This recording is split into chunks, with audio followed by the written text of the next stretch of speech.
Today we will be performing the Tardieu Spasticity scale.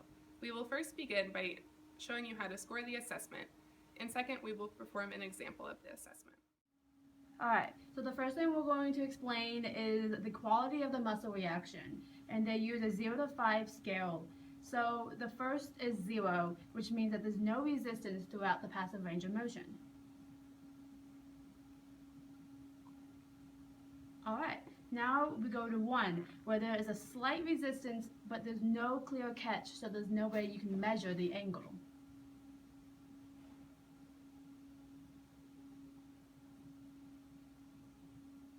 Alright, so now we go to 2, where now you see an actual clear catch is occurring so that the arm can be measured, but then there's going to be followed by a release.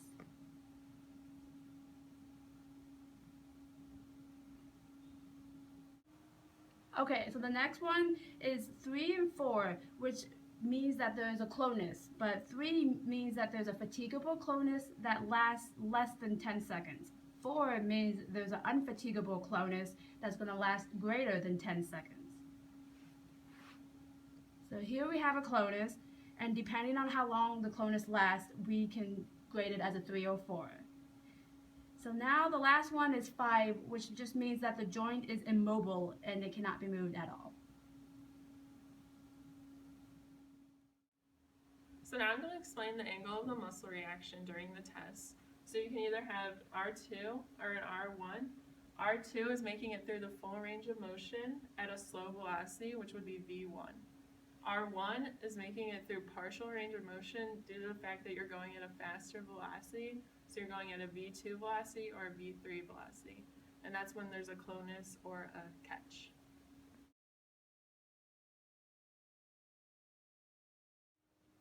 Today we'll be measuring the spasticity of your elbow extensors using the Tardieu Spasticity scale.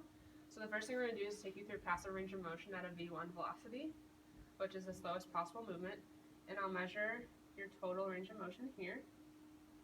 So she gets about 140 degrees of elbow flexion.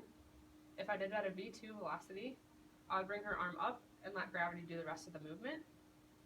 Bring it back down.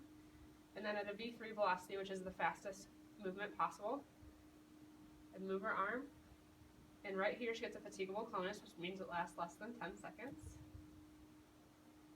And she gets about 95 degrees of movement there. So you take 95, subtract that from 140 to get your numeric measurement for the scale. Alright, so from the past example, she had a quality scale of a 3 because her clonus lasted less than 10 seconds. So as you probably could tell, from 0 to 5, 5 is the worst spasticity, 0 being the least. Then the angle over here, she got a full range of motion of 140 degrees, but with the clonus at a faster speed, she got 95 degrees.